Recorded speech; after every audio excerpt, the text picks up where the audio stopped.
In today's lecture, we will discuss about the regulatory affair. In this, we discuss introduction, historical overview of regulatory affairs, then various regulatory authorities. So when we talk about the introduction, so what is the meaning of the regulatory affair? So it is a unique mix of science and management. So here science is involved, management is involved. For what? There are some goals of the company, and we have to achieve that goal. Okay, that goals are very important, and it is commercially important. Means as far as the trade is concerned, as far as the sale is concerned. So to achieve that goal, there is a department.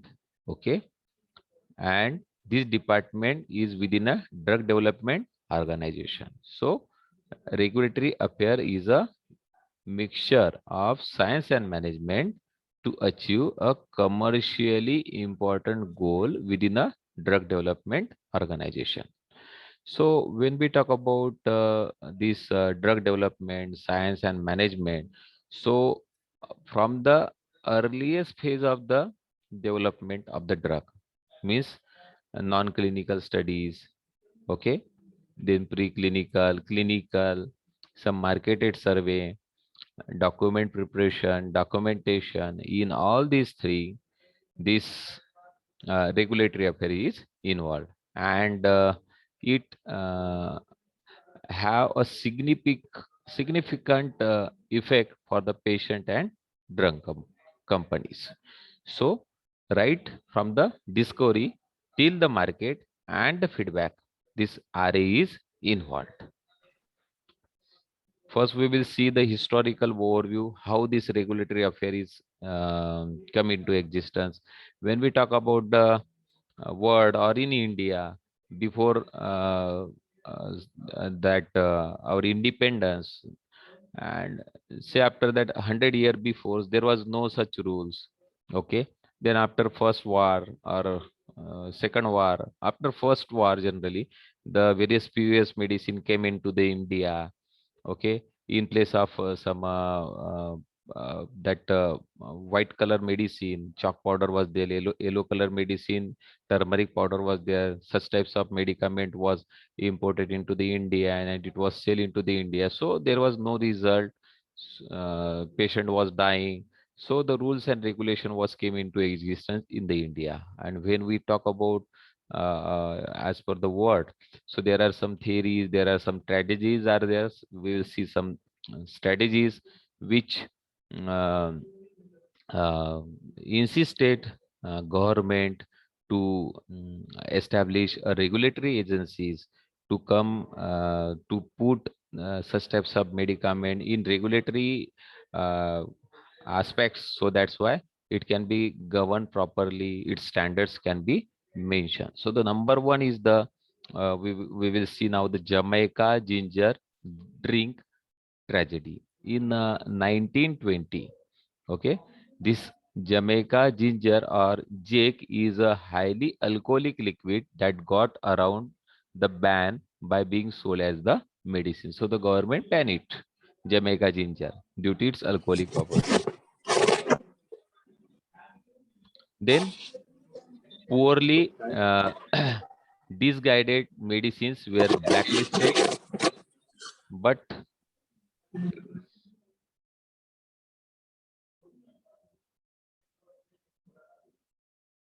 but Jamaica ginger stayed popular in spite of being an alcoholic, as the producers induce an some organophosphate additive called tricrysyl phosphate. Okay, so they added tricrysyl phosphate. So it doesn't contain that Jake or the Jamaica ginger.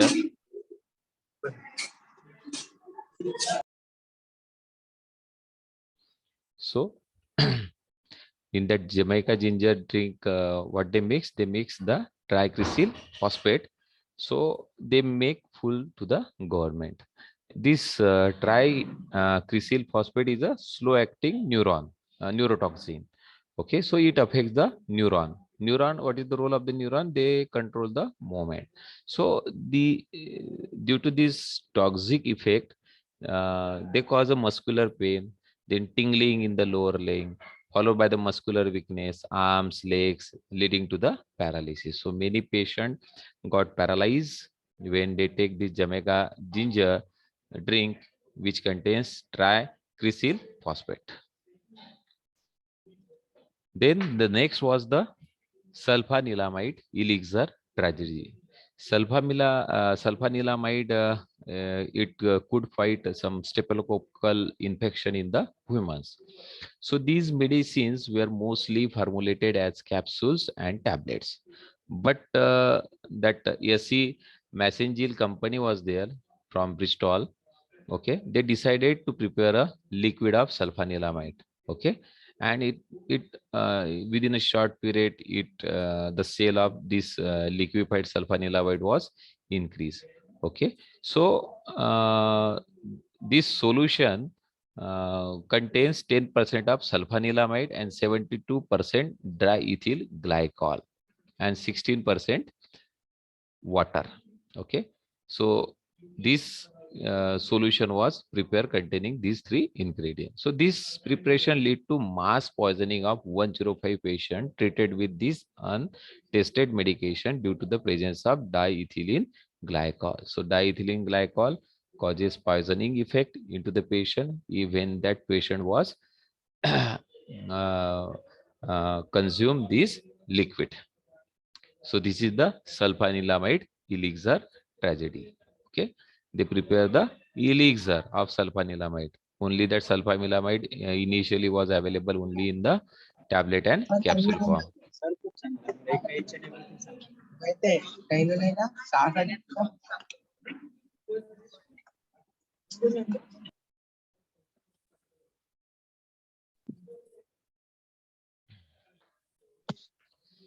Then the next was that thalidomide tragedy.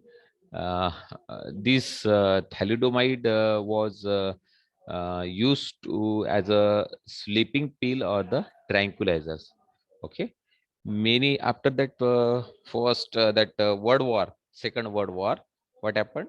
That sleepiness was a major disease in the people.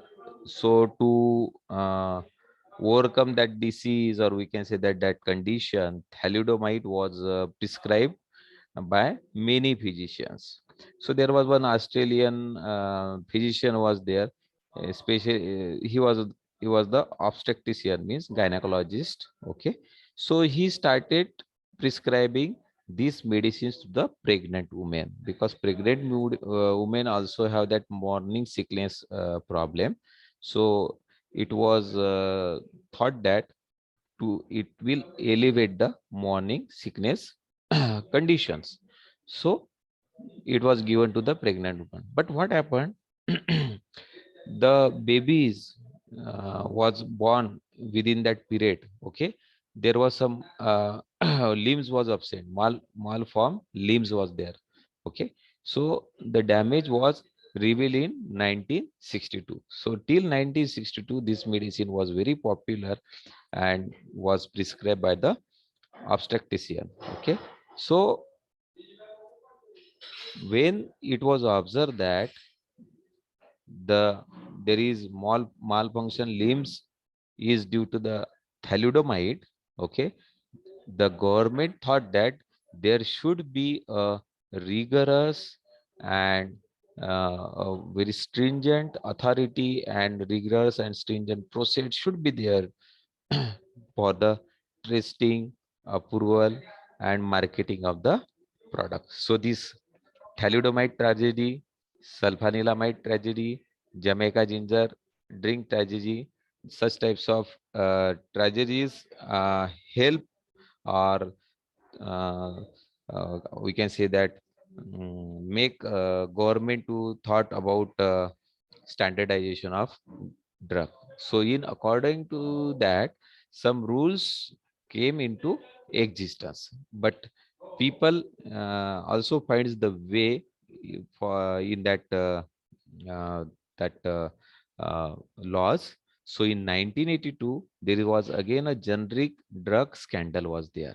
So US FDA gives permission to the company. Okay, So to sell the medicament, so that bribes was given to that authorities. Okay, so that's why uh, the company given bribes to that authorities of FDA, and they allowed certain medicament to sell into the US. Okay, so these are the bad times for the generic drug makers and their regulators. So it is called as the generic drug scandal. So the three officials was there, bribes was given, okay, by the generic company to they provided the false data. Okay, then the FDA depends almost whole on the industry's trustworthiness. Means whatsoever data we submit to the FDA, they say that they suppose that the data is authenticate. Okay, and they allow to sell that drug. So in the field of the generic drug, this faith has been abused, and then there was again the stringent rule came for approval of the generic drug in the US FDA. So such types of multiple tragedies was there. Okay, they causes a substantial increase in the legislations for the drug product quality, safety, and efficacy. So the government thought that we should allow, we should restrict some uh, uh, peoples who want to do such types of um, substance spurious, who prepare such types of spurious or illegal drugs likewise. So this has also resulted into the stricter norms for marketing authorization, means which medicament to be sold depending upon the ginger strategy, and good manufacturing practices, GMPs. So these GMPs and marketing authorization come into existence. Then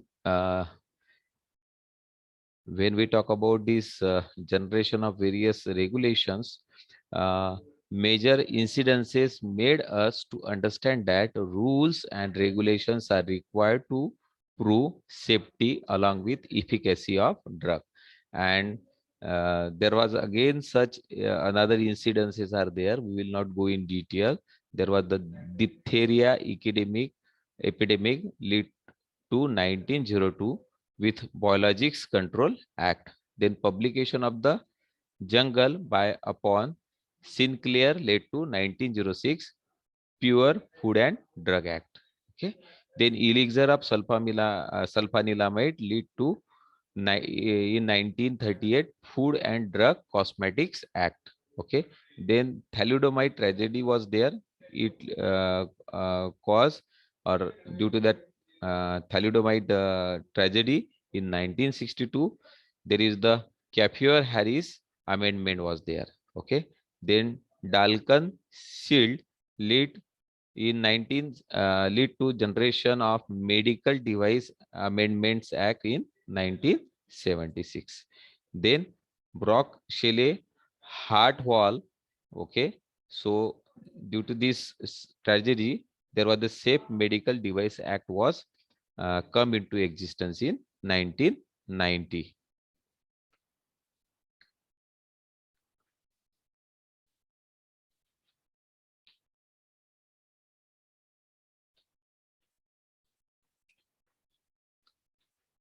Now we will go to the introductory part of this regulatory affair.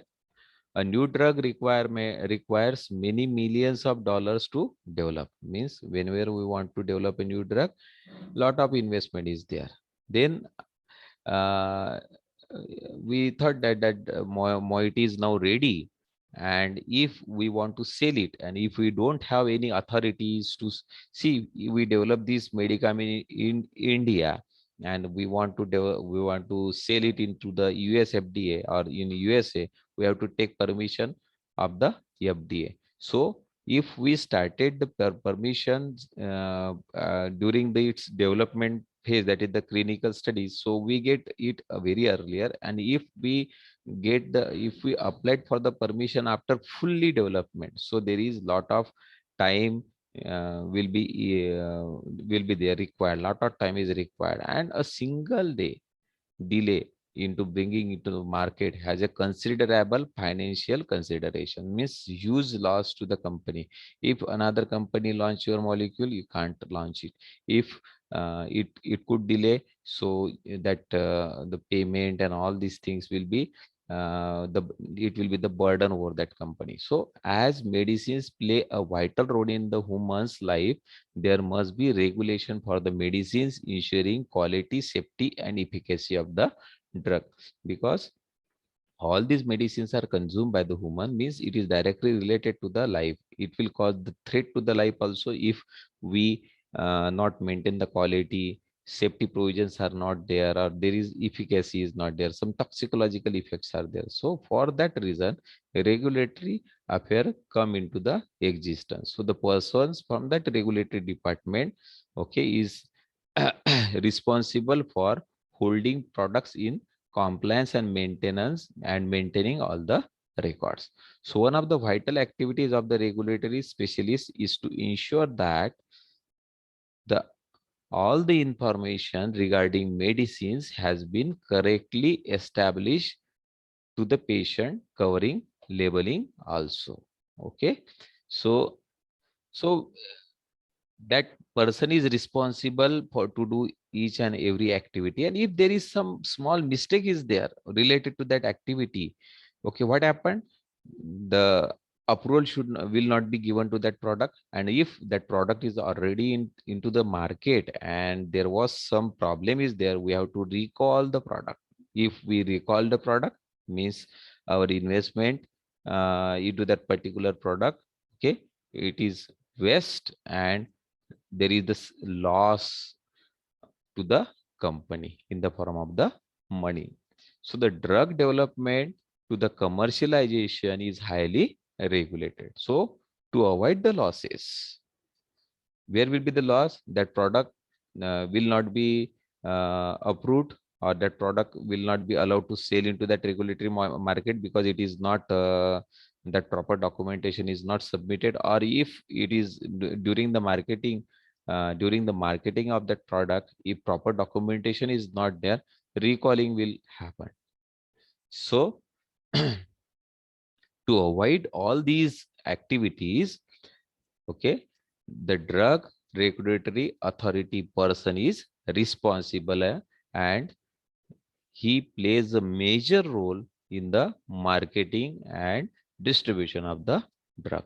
So the every drug before getting market approval must undergo rigorous scrutiny and clinical trials to ensure its safety, efficacy and quality. So what is the solution on it? During the development stages, in every stages, its safety, its efficacy is monitored, it is studied, okay, and the quality is developed into that product. So these standards are set by regulatory authorities. So what will be the safety, what will be the efficacy, what will be the quality? So US FDA is for the US, DCA, that is the Drug Control Authority, DGC is there, okay, in India. So all these authorities are there. These authorities are responsible for maintaining safety, efficacy, and quality of medicament for that particular country. So the regulation affects all aspects of the pharmaceutical world, from independent innovators and pharmaceutical companies to the regulatory and administrative bodies and patient also. So this regulatory department is crucial link between the company and that regulatory authority. Means if one company, the Lupin is there, Lupin is developing one product and they want to sell in the US FDA, the person from that Lupin, from that RA department is responsible to make a contact between the Lupin and that RA. Okay, that person will be a representative of that Lupin company, and he will deal with that persons from that US FDA government through that documentation, which documents are required for compliance of that documentation and all these things. So the regulatory department is a crucial link between company products and the regulatory authorities, okay, whose positive or negative standpoint foster the insights of the regulatory authority into the industry for good or bad. If there is the positive response, means your proposal is expected, that expected proposal is as per the norms, it will be approved, so it is good for the company. So your proposal is not as per the expectations or as per the directions, it will be rejected, so it is bad for the company. So the better the scientific precision, means if we record the data as per the requirement, or true data is submitted, okay, the greater will be the chances for the product to come into the market within the expected time. See, within the expected time. Regulations and regulatory affair. Regulation involves extensive evaluation of particular drug products to ensure protection of the public health, okay, then promotion of the product, then drug registration, then marketing authorization, import, distribution, and pharmacovigilance. So all these activities are involved.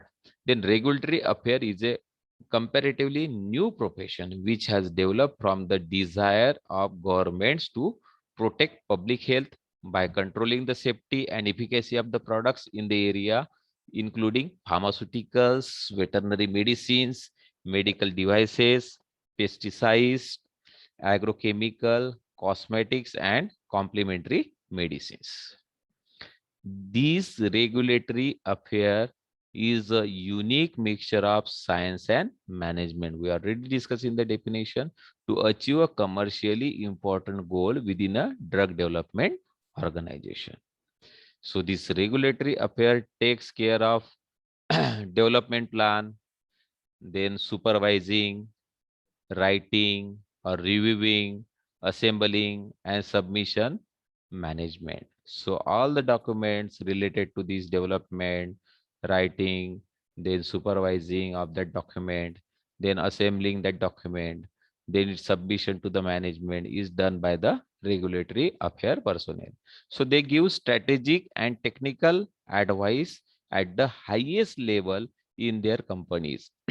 Okay, so the right from the beginning of the development of the product and making an important contribution both commercially and scientifically to the success of the development program and the company as a whole. So again, we are discussing here that where is its role from the development of the product. Right from the development means when the product is start development, from that point that RA person is involved. So how it is involved? Documentation purpose. What is the formula? What is the reaction condition? Whether the product is received, is tested as per the norms or not. Toxicology study is carried out or not. Whether it is feasible or whether it is giving some pharmacological action or not. So many chemical in daily basis they develop the many chemical. Most of them are doesn't have any pharmacological activity, so it should be tested. If anyone synthesize X medicine and they say it is good for the cough, it is not so. It should give action against that cough, and it should be proven clinically. Okay, so they also submit annual reports and supplements to the agencies. Agencies means what? USFDA, okay, CDSCO in India, or FDA is there in India. Okay, so they submits reports. Okay, and supplement means what? If some data is later phase, some data is developed, so it is called as the supplement, and it is in supplement to that report.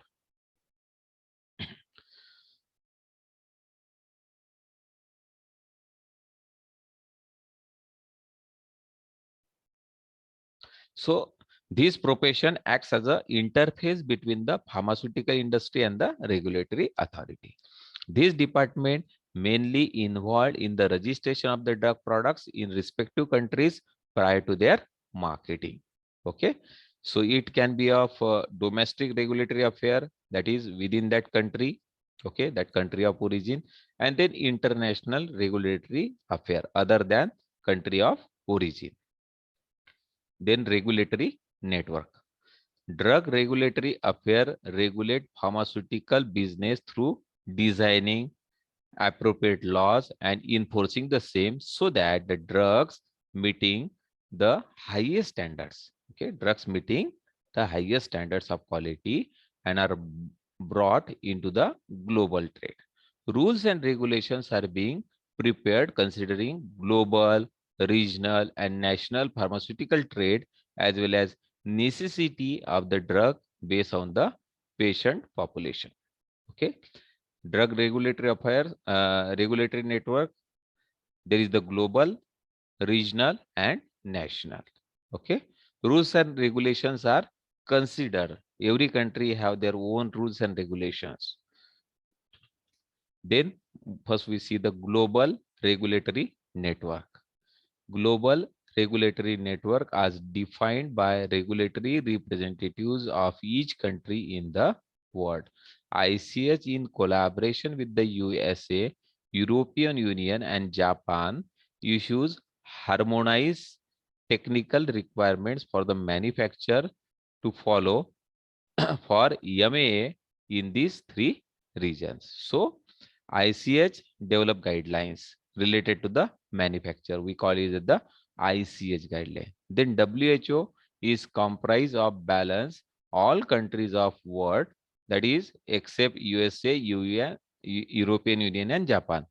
Okay, these countries not follow that WHO guideline, they follow that ICH guideline. So WHO uh, given guideline for other countries and prepares harmonized MAA guidelines. Okay, that material handling guidelines and technical data requirement for registration in all countries. Means if I want to sell the medicament in the US, I have to follow the US FDA guidelines. If I want to sell the medicament in European Union, I must follow the European Union guideline. In Japan, Japanese guideline. The countries where such guidelines are not.